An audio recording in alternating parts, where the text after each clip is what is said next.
នាងជាប្រពន្ធក្មេងដែលពុកខ្ញុំប្រាប់នោះមែនទេងាប់ហើយលោកពុកខ្ញុំយកប្រពន្ធឡើងក្មេងលហកតែម្ដងកូនមីងគ្រៀតមើលយូរទៅទំនងណាស់ពុកឲ្យខ្ញុំសុំចែចង់នាងបានទេបើនាងនៅទំនេរនោះញ៉ៃក្បាលឯងអីនាងគ្រាជាកូនរបស់ប្រពន្ធយើងឯងមិនអាចយកកូនរបស់ប្រពន្ធយើងទៅធ្វើជាប្រពន្ធឯងបានទេរឿងបងជាប្តីមិនមែនបងប្រុសនាពេលថ្ងៃត្រង់មានឡានមួយគ្រឿងបើកមកឈប់នៅមុខផ្ទះពូសឿនពុកអើយខ្ញុំមកវិញហើយពុកចេញមកទទួលកូនប្រុសបន្តិចមកពុកក៏នៅក្នុងផ្ទះមែនទេទៅអញ្ចេញមកទទួលកូនប្រុសដែលមកពីឆ្ងាយអញ្ចឹងផ្ទះឲ្យស្ងាត់ចងំពុកខ្ញុំមកវិញហើយនីសូវិនក៏បានដើរចូលទៅក្នុងនិងបានជួបនឹងនារីម្នាក់នាងជានរណាហេតុអីក៏ចូលមកក្នុងផ្ទះពុកខ្ញុំបែបនេះនាងជាប្រពន្ធក្មេងដែលពុកខ្ញុំប្រាប់នោះមែនទេងាប់ហើយលោកពុកខ្ញុំយកប្រពន្ធឡើងក្មេងលហកតែម្ដងសួរតាមត្រង់នាងលេពុកខ្ញុំរួចដែរមែនទេគាត់ចាស់ណាស់ហើយតែនាងវិញក្មេងលហកយ៉ាងនេះមើលទំនងអាយុមិនទាន់20ឆ្នាំផងមុខនេះអញប្រុសនិយាយតែម្នាក់ឯងមិនឲ្យខ្ញុំបាននិយាយដែរទេអីប្រុសម្នាក់នេះខ្ញុំបំរុងចង់និយាយអ្វីក៏មិនបានដែរឯងនិយាយញាប់ស្អេកធ្វើមើលតែម៉ាស៊ីនដេកទៅហើយមកញ៉ែតខ្ញុំឯណាដែលតសម្ដីរបស់អញតន់ហើយនាងជានរណាមកពីណាដែរអញ្ចឹងបានជាមនុស្សក្នុងផ្ទះរបស់ពុកខ្ញុំបើមិនឲ្យខ្ញុំគិតថាជាប្រពន្ធពុកខ្ញុំតើត្រូវជាស្អីជាមួយពុករបស់ខ្ញុំទៅខ្ញុំជាកូនរបស់គាត់នឹងហើយពុកឯងយកម៉ែខ្ញុំហើយម៉ែខ្ញុំក៏មានកូនពេលយកគ្នាជាប្តីប្រពន្ធរួចពុកឯងក៏យកខ្ញុំនិងម៉ែខ្ញុំមករស់នៅទីនេះជាមួយគ្នាខ្ញុំមិនស្រឡាញ់ទេប្តីចាស់អាយុដំណើរឲ្យខ្ញុំអីហ្នឹងអូអញ្ចឹងទេអីខ្ញុំស្មានតែជាស្រីក្មេងយកប្តីចាស់ចង់បោកលុយពុកខ្ញុំតាបើអញ្ចឹងពួកយើងក៏នឹងខ្លាយជាបងប្អូននឹងគ្នាហើយមែនទេខ្ញុំឈ្មោះសូវិនកំឡោះសបោស្នេហ៍ដែលមកពីទីក្រុងមុខឯងនេះគ្មានឃើញសបោស្នេហ៍អីត្រង់ណានោះទេមើលមុខនេះទៅគឺព្រះនារីចំតួខណៈនោះផងដែរពូសឿននិងប្រពន្ធរបស់គាត់ក៏បានដើរចេញមកយីអាកូនឪឯងមកស្ងាត់តែម្ដងកូននេះវៃឯងដឹងអត់ថាឪនឹកឯងខ្លាំងប៉ុណ្ណាឆ្លក់ពង្វេងតែទីក្រុងភ្លេចឪហើយមែនទេនៅទីនោះស្រីស្អាតភ្លេចឪចាស់ដែលនៅផ្ទះរងចាំហើយមែនអត់ទេពុកខ្ញុំរវល់ធ្វើការអន្តាមានឆ្លក់ទីក្រុងភ្លេចពុកអីទេហើយចុះនេះម៉ែខ្ញុំមែនទេជាប្រពន្ធថ្មីពុកមែននឹងហើយជាប្រពន្ធពុកហើយនេះជាកូនក្រមុំរបស់ប្រពន្ធពុកស្គាល់គ្នាទៅជំរាបសួរម៉ែក្មេកស្អីឯងអាកូននេះជាប្រពន្ធយើងតើខ្ញុំលោលេងទេពុកឃើញមីងស្អាតពេកបើមកដល់ហើយតោះអញ្ចឹងយើងនាំគ្នាទៅហូបបាយទៅតោះកូននាពេលជប់ឡើងពូសឿននិងកូនប្រុសកំពុងតែអង្គុយផឹកស្រានៅមុខផ្ទះមិនដែរកូនធ្វើការនៅទីក្រុងនោះកាក់កបខ្លះដែរអត់បើមិនកាក់កបទេណាមកស្រុកយើងធ្វើស្រែធ្វើចំការជាមួយពុកនិងប្អូនឯងវិញទៅប្អូនអីទេពុកខ្ញុំមិនចង់បានប្អូនទេខ្ញុំចង់នៅធ្វើជាកូនតូបែបនេះហើយកូនមីងគ្រៀតមើលយូរទៅទំនងណាស់ពុកឲ្យខ្ញុំសុំចែចង់នាងបានទេបើនាងនៅទំនេរនោះញ៉ៃក្បាលឯងអីនាងគ្រាជាកូនរបស់ប្រពន្ធយើងឯងមិនអាចយកកូនរបស់ប្រពន្ធយើងទៅធ្វើជាប្រពន្ធឯងបានទេវាមិនសមញាតិចិត្តខាងគេនឹងនិយាយដើមពេញភូមិឪយកម៉ែ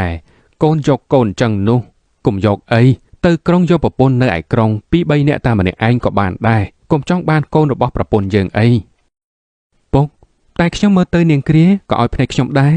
នាងក៏ចាប់អារម្មណ៍មកលើខ្ញុំត្រឹមញាតិចិត្តខាងសោះពុកទៅខ្វាយខ្វល់ធ្វើអីនោះពុកចង់គេនិយាយអីក៏ស្រេចតែគេមាត់គេទេយើងកុំទៅខ្វល់ខ្វាយបើយើងថាមិនបានគឺមិនបានហើយឯងកុំចង់បាននាងគ្រានាងឆ្នះណាស់ដូចម្ទេសអញ្ចឹងខ្ញុំចូលចិត្តហូបម្ទេសកាន់តែហឹលគឺកាន់តែឆ្ងាញ់ណាស់ពុកខ្ញុំត្រូវតែជំនះយកនាងគ្រាមកធ្វើជាប្រពន្ធឲ្យបានទោះបីជាត្រូវធ្វើអីក៏ដោយអាកូននេះទោះបីជាយើងព្រមក៏ប្រពន្ធយើងមិនព្រមដែរគេមិនឲ្យកូនគេមកយកកូនធ្វើជាប្តីទេខ្វះអីស្រីនោះឯងក្រវ៉ែលអីមនុស្សនៅក្នុងផ្ទះបែបហ្នឹងកុំឲ្យបែកទ្រព្យរបស់ប្តីប្រពន្ធពុកយ៉ាងណាក៏ពួកខ្ញុំមិនមែនជាបងប្អូនបង្កើតនឹងគ្នាទេគ្មានជាប់សាច់ឈាមសូម្បីតែបន្តិចឡើយខ្ញុំនឹងទៅអង្វរមីងគ្រៀតតើតែព្រមលើកកូនគាត់មកឲ្យខ្ញុំនាពេលព្រឹកព្រលឹមនាងនីគ្រាក៏មានអ្នកជិះម៉ូតូមកទទួលដល់ផ្ទះអរុនសួស្ដីអូននាគ្រាសង្សាររបស់បងតោះពួកយើងទៅបងឯងថ្ងៃហ្នឹងមិនទៅចំការទេអីបានជាណាត់ខ្ញុំទៅហូបអីកាត់ព្រឹកព្រលឹមអញ្ចឹងចំការចាំទៅពេលរសៀលតែពេលនេះបងចង់មានពេលវេលាជាមួយសង្សាររបស់បងណែព្រឹកមិនទាន់ទេ ចង់ទៅណាជាមួយមនុស្សប្រុសហ្នឹងហើយមិនគិតជួយការងារស្អីទេអីទៅបំរុងឡើងម៉ូតូទៅជាមួយគេនាគ្រាចូលក្នុងផ្ទះឲ្យលឿនទៅមិនក៏ធ្វើចរិតអញ្ចឹងទៅកើតឯងមកពីណាកូនចៅរបស់អ្នកណាមិនក៏ហ៊ានមកលូកថ្លើមគេដល់ផ្ទះឯងបំរុងនាំនាគ្រាទៅណាខ្ញុំទៅណាជាមួយអ្នកណាក៏ស្រេចតែខ្ញុំទៅតាឯងមកខត់រកអីនេះជាសង្សារខ្ញុំទោះជាម៉ូតូជាមួយក៏មិនបានខុសដែរតែឯងនេះជាស្អីដែរអាយុប៉ុណ្ណឹងមានសង្សារងាប់ហើយខ្ញុំ25មិនទាន់មានសង្សារផងនាងទៅ19ឆ្នាំមានសង្សារមុនខ្ញុំបែកគ្នាភ្លាមទៅនាងគ្មានសិទ្ធិមកមានសង្សារលបលកាច់ស្អីអញ្ចឹងទេអាមុខស្លេកឯងដឹងទេថាឯងយកសង្សារដែលមិនទាន់គ្រប់អាយុបែបនេះវាខុសនឹងច្បាប់វ័យ19ឆ្នាំហើយនៅមិនទាន់គ្រប់អាយុទេដីអញ្ចឹងប្រហែលឆ្នាំទើបអាចគ្រប់អាយុនោះតោះតែ25ឆ្នាំដូចយើងទើបគ្រប់អាយុឯងចង់បោកនាងយកខ្លួនប្រានមែនទេមើលមុខឯងចាស់ជាងនាងឆ្ងាយច្បាស់ណាស់ថាមានបំណងអីក្រៅពីនេះឯងមិននឹងសង្សារខ្ញុំហើយនឹងខ្ញុំអាយុលើគ្នាតែបន្តិចទេគេមិនធ្វើអញ្ចឹងដាក់ខ្ញុំឡើយគេមិនមែនដូចជាឯងដែលជាអ្នកទីក្រុងមកបោកអញ្ចឹងទេថយចេញទៅកុំមកចេះខត់ខាំងខ្ញុំឯងមិនមែនជាឪខ្ញុំផងមកខត់ក៏គ្មានបានការដែរនាគ្រាខ្ញុំប្រាប់ឲ្យនាងចូលផ្ទះនាងគឺត្រូវទៅចូលផ្ទះវិញមិនអាចទៅណាបានទាំងអស់ព្រឹកព្រលឹមក៏ចង់ទៅជាមួយប្រុសតើវាសំភ្នែកណាស់មែនទេបើគេមើលមកឃើញនោះខ្ញុំបិទភ្នែកស្អីក៏លែងឃើញដែរកុំខាត់ខ្ញុំឲ្យសោះឯងត្រឹមជាកូនរបស់ឪចំខ្ញុំទេមិនមែនបងប្អូនបង្កើតរបស់ខ្ញុំឡើយតែយ៉ាងណាក៏ខ្ញុំអាចធ្វើជាបងនាងបានដែរហើយឯងចង់ទៅវិញតាមស្រួលឬក៏ត្រូវឲ្យខ្ញុំទាញដបងដេញវាយខ្ញុំទៅវិញក៏បានដែរនាគ្រាយើងចាំជួបគ្នាថ្ងៃក្រោយចុះណាថ្ងៃនេះមានមៀផ្ចាញ់យើងមិនអាចទៅជាមួយគ្នាបានទេតែបងនឹងមករកអូនវិញនីវិតក៏បានជិះម៉ូតូចេញទៅតែម្ដងនៅសម្លឹងមនុស្សប្រុសដល់ណាទៀតមិនក៏មកឆាប់ចូលផ្ទះវិញទៅនាងចង់ឲ្យគេនិយាយថានាងព្រឹកឡើងប្រុសមកយកដល់ផ្ទះអញ្ចឹងមែនទេទើបស្កប់ក្នុងចិត្តអញកាត់អីបានជិះមករវល់រឿងរបស់ខ្ញុំតើតើមកលេងផ្ទះបានមួយថ្ងៃសោះក៏បង្ករឿងជាមួយខ្ញុំទៅហើយតម្រាំតែគ្រប់មួយអាទិត្យទៀតខ្ញុំមិនដឹងទៅជាយ៉ាងណានោះទេ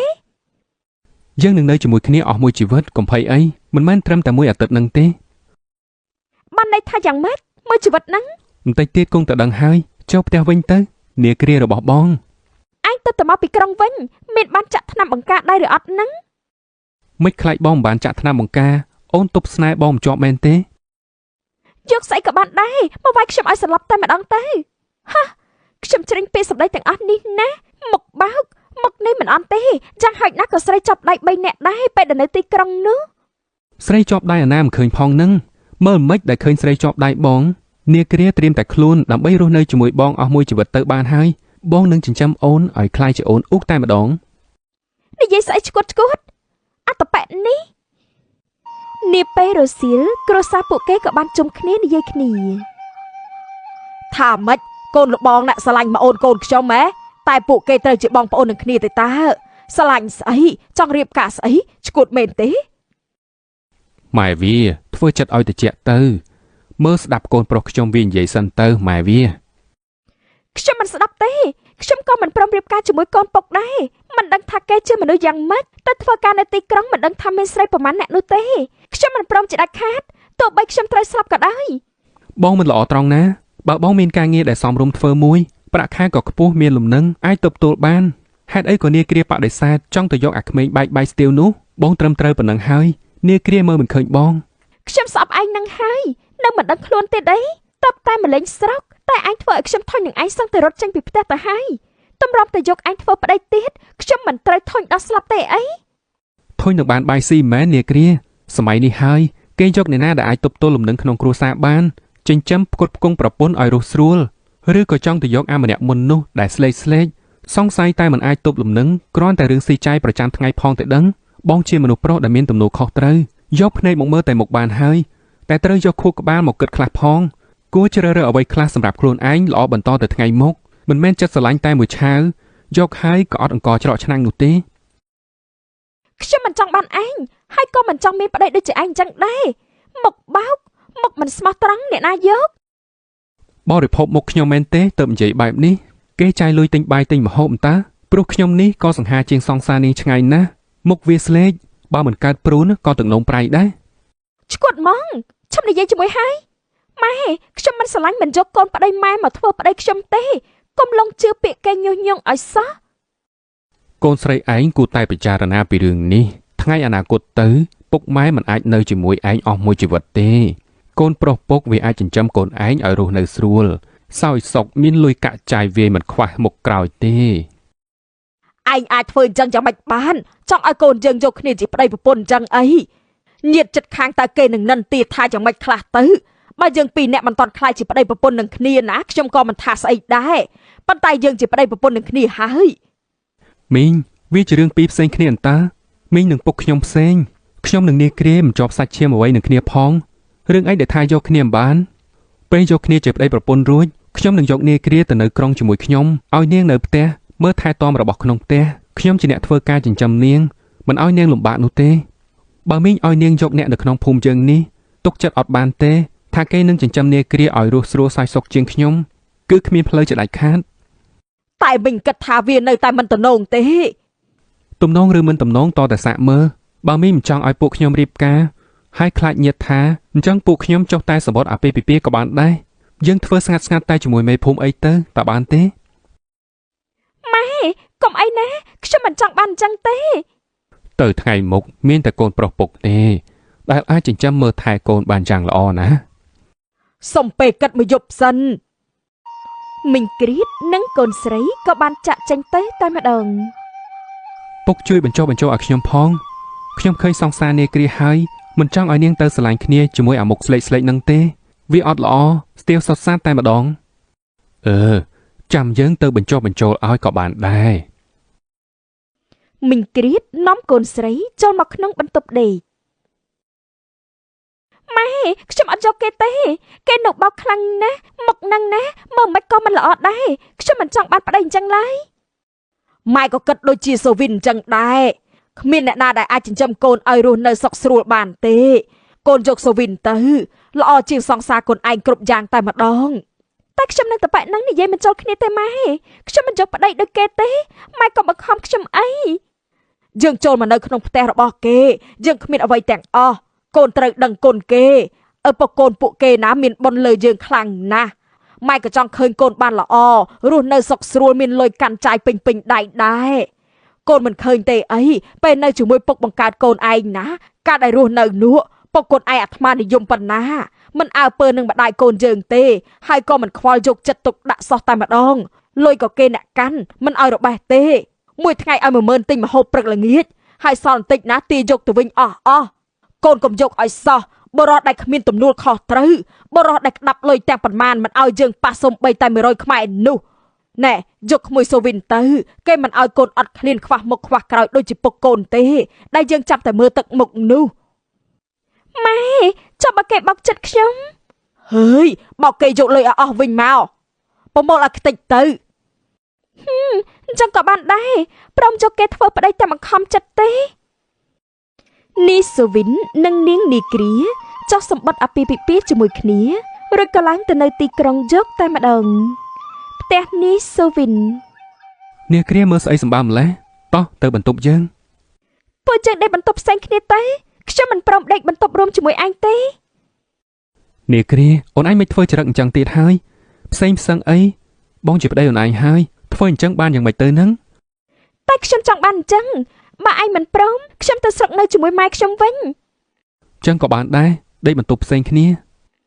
និយាយចប់អ្នកទាំងពីរក៏បំបែកផ្លូវគ្នានាពេលព្រឹកឡើងនីសូវីនដើរចូលមកក្នុងបន្ទប់នាងនីគ្រា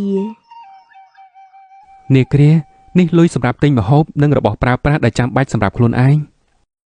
ទិញម្ហូបប្រមាណហើយរបស់ចាំបាច់នឹងជារបស់ឯងមែនទេតើស្អីខ្លះទៅចាប់ខ្ញុំទៅផ្សារទិញយកមកទុកឲ្យបងឲ្យអូនឯងទិញរបស់ចាំបាច់ដែលប្រើប្រាស់សម្រាប់ខ្លួនឯងមិនមែនសម្រាប់បងទេនាងគ្រាបងមានអស់ហើយអញ្ចឹងចាំមកវិញសល់លុយប្រមាណខ្ញុំនឹងឲ្យឯងវិញសល់ប្រមាណទុកទៅមិនបាច់ឲ្យបងវិញទេវាគឺជាលុយរបស់អូនហើយលុយបងក៏ជាលុយអូនដែរយើងជាប្តីប្រពន្ធនឹងគ្នាតើហេតុអីក៏មិនយកវិញបើពុកខ្ញុំវិញណាគ្រាន់តែសល់លុយតែ2000រៀលណាក៏គាត់យកពីម៉ែខ្ញុំទៅទុកវិញដែរហើយលុយគាត់ជាអ្នកកាន់ទាំងអស់មិនឲ្យម៉ែខ្ញុំកាន់ទេថាខ្លាចចាយផ្ដេសផ្ដាសខ្ញុំនឹងម៉ែមិនដែលមានរបស់ហូបឆ្ងាញ់ទេព្រោះគ្មានលុយទិញលុយបងក៏ដូចជាលុយអូនហើយប្រពន្ធបងត្រូវតែជាអ្នកទុកលុយកាក់ប្រាក់ខែពេលបងបើកបងនឹងយកមកឲ្យប្រពន្ធរាប់ឲ្យកាន់ចាយវេយដល់មិនបាច់សួរនាំបងច្រើនទេ បើត្រូវការទិញអីក៏ទិញចុះហើយនេះប្រាក់ខែពីខែមុនអូនទុកចុះបងប្រកល់ឲ្យចង់ទិញអីក៏ស្រេចតែចិត្តចង់បានណាចាំបើខ្ញុំចាយអស់គ្មានសល់ឯងនៅខឹងដែរអត់បើប្រាក់ខែបើកមកឲ្យតែមិនសល់អ្វីសោះនោះបងឲ្យចាយអញ្តើមិនមែនឲ្យតម្កល់ទុកលើហឹងឯណាចង់ទៅធ្វើការចោះខ្ញុំចេះចាត់ចែងហើយទៅសិនហើយអញ្ចឹងនីសូវិនក៏បានចេញទៅតែម្ដងនាងនីគ្រាដើរផ្សារទិញអីវ៉ាន់តែក៏បានជួបនឹងនីវិតនៅទីនេះដូចគ្នានាគ្រាអូនឯងមកក្រុងអញ្ចឹងសោះទៅបងទៅរកនៅផ្ទះមិនឃើញអូនឯងមកក្រុងនេះធ្វើអីដែរខ្ញុំមកនៅជាមួយបងប្រុសខ្ញុំបងអូជាបងប្រុសកូនពូសឿននឹងត្រូវអត់ចាគឺនឹងហើយខ្ញុំមកធ្វើការដែរតែខ្ញុំសុំតមុនហើយបញ្ញាប់បន្តិចផ្ទះនេះសូវិនល្ងាចហើយអត្តបៈនឹងមិនតាន់ចូលផ្ទះទៀតអីឬក៏គេរវល់នៅជាមួយមនុស្សស្រីមែនទេនាពេលនោះផងដែរនីសូវិនក៏បានបើកឡានចូលមកដោយនាំមិត្តភ័ក្តិប្រុសស្រី2នាក់មកជាមួយគ្នាទៀតផងនាគ្រាធ្វើម្ហូបច្រើនអត់បងនាំមិត្តភ័ក្តិមកដែរគេថាចង់ឃើញមុខប្រពន្ធរបស់បងគួរសមដែរបានចឹងឆាប់ចូលទៅខាងក្នុងទៅនិយាយរួចពួកគេក៏ចូលទៅខាងក្នុងតែម្ដងទៅស្រុកតែប្រហែលថ្ងៃសោះក៏មកវិញមានប្រពន្ធបើមិនបានឃើញតបភ្នែកទេយើងគិតថាឯងក៏ហក់យើងហើយមិនក៏ឯងមានប្រពន្ធលឿនម្ល៉េះជ្រុលជាមួយគ្នាមែនទេតើយកគ្នាជាប្តីប្រពន្ធអញ្ចឹងមិនមែនអញ្ចឹងទេគ្មានបានប៉ះស្អីសំបីតែបន្តិចកុំគិតអញ្ចឹងអីគ្រាន់តែចង់បានប្រពន្ធលឿនប៉ុណ្ណោះព្រោះខ្ញុំឧស្សាហ៍ឃើញអ្នកដែលបានគ្នាហើយគឺជារឿងជ្រុលជ្រោះមុនក្រាបក្បាលដល់កន្ទេលបានបង្ខំឲ្យជាប់ឈ្មោះជាប្តីប្រពន្ធដូចនេះកុំនិយាយពីរឿងនឹងទៀតអីបែកទឹកជុំគ្នារួចនាងនីគ្រាក៏ចូលទៅក្នុងបន្ទប់ដោយនាងទីក៏បានចូលទៅតាម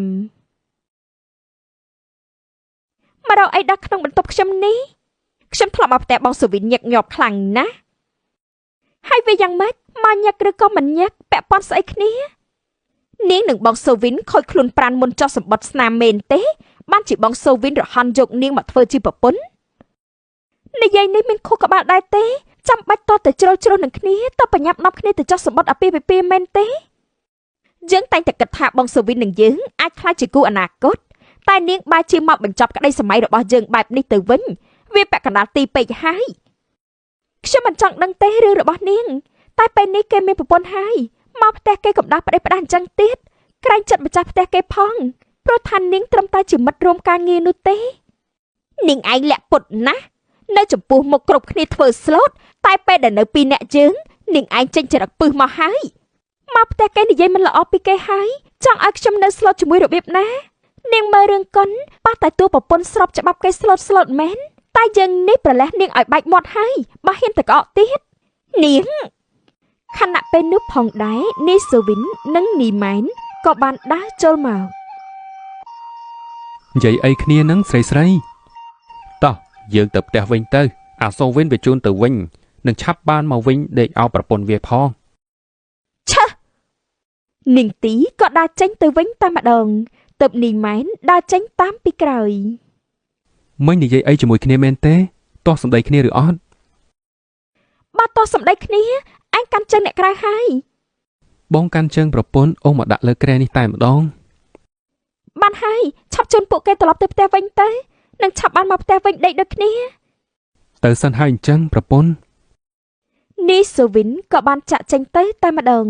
គិតថាខ្ញុំតាមគំនិតមិនតាន់ហើយមើលទៅនាថ្ងៃបន្ទាប់នាងនីគ្រាយកសម្រាមមកចោលនៅមុខផ្ទះតែក៏បានជួបនឹងនីវិតដែលជិះម៉ូតូមកកាត់នាគ្រាអូនឯងនៅផ្ទះមែននឹងចានៅផ្ទះនឹងតាបងឯងមិនតាន់ទៅវិញទៀតអីទៅដើរលេងជាមួយគ្នាអីអូននៅនឹងមានកន្លែងសប្បាយច្រើនណាស់អត់ទៅទេបងឯងទៅតែម្នាក់ឯងចុះបដិសេធធ្វើអីអូនបើបងប្រុសអូនមិននៅផងនឹងយើងជាសង្សារគ្នាសោះបងក៏នឹកអូនឯងដែរខ្ញុំមានប្តីហើយទំនាក់ទំនងជាសង្សាររបស់ពួកយើងឲ្យវាចប់ទៅមានប្តីអាណាគេជាប្តីអូនឯងនាពេលនោះផងដែរនីសូវិនក៏បានចេញពីក្នុងផ្ទះមកគឺយើងនេះហើយជាប្តីរបស់នាគ្រាវាយ៉ាងម៉េចដែរមករវល់នឹងប្រពន្ធយើង ឯងមិនខ្លាចភ្លើងក្នុងខ្លួនយើងដុតកំឡោចឯងទេអីប្តីក្រែងប្រាប់បងពីថ្ងៃមុនថាជាបងប្រុសតើពេលយើងជួបគ្នាក្នុងផ្សារវាជាបងប្រុសទេមកនៅជាមួយវាបានជាគ្នានោះអីបងប្រុសអញ្ចឹងមែនទេនាគ្រាខ្ញុំនិយាយលឿនពេកវាជ្រុលមាត់ខ្ញុំសុំតោះបងប្រុសអញ្ចឹងមែនទេចូលផ្ទះខ្ញុំប្រដៅចេញម្ដងនាយសវិនក៏បាននាំនាងនាគ្រាចូលទៅក្នុងផ្ទះវិញតែម្ដងអេកើតស្អីទេពួកគេនេះប្រាប់ថាជាបងប្រុសយ៉ាងម៉េចប្រាប់ថាជាបងប្រុសអញ្ចឹងមែនទេបើយើងជាប្តីប្រពន្ធនាយសវិនក្តាប់ដៃនាងនាគ្រាខ្លាចដល់ថ្នាក់យំខ្ញុំសុំតោះណាកុំវាយខ្ញុំអីពុកកុំវាយម៉ែអីអញកុំវាយខ្ញុំអីនាគ្រាយើងជាប្តីប្រពន្ធនឹងគ្នាណានាគ្រាបងអត់វាយអូនទេយំធ្វើអីបងមិនហ៊ានវាយអូនទេតែជាប្តីបែកខាងក៏វាយធ្វើបាបប្រពន្ធគ្មានប្រុសណាគេវាយប្រពន្ធទេតែពុកខ្ញុំបែកខាងឆ្លោះជាមួយម៉ែក៏វាយម៉ែនឹងខ្ញុំស្រែកចេះស្រែកកំហុកខ្លាំងខ្ញុំមិនចង់បានបែបហ្នឹងទេបងអត់ធ្វើអញ្ចឹងទេនាគ្រាកុំខ្លាចបងអីបងមិនវាយធ្វើបាបប្រពន្ធទេវាគ្រាន់តែជារឿងអតីតកាលរបស់នាគ្រាដែលមានការចងចាំមិនល្អពីឪពុកប៉ុន្តែវាលែងមានទៀតហើយបងមិនវាយទេមិនផ្ដល់ការចងចាំអាក្រក់បែបនេះឲ្យនាគ្រាទេយើងមកត្រូវគ្នាវិញណាហើយសាងគ្រួសារដែលមានកូនចៅរត់ពេញផ្ទះខ្ញុំខ្លាចពេលមានកូនទៅឯងនឹងដូចពុកខ្ញុំមិនដូចគ្នាទេមនុស្សខុសគ្នាចរិតក៏ផ្សេងគ្នាដែរយើងជាប្តីប្រពន្ធនឹងគ្នាហើយកុំទៅប្រាប់គេថាបងជាបងប្រុសទៀតណាបងអន់ចិត្តណាព្រោះតែខ្លាចគេដឹងខ្មាស់គេដែលយើងយកគ្នាជាប្តីប្រពន្ធព្រោះពុកម៉ែយើងក៏យកគ្នាជាប្តីប្រពន្ធដែរ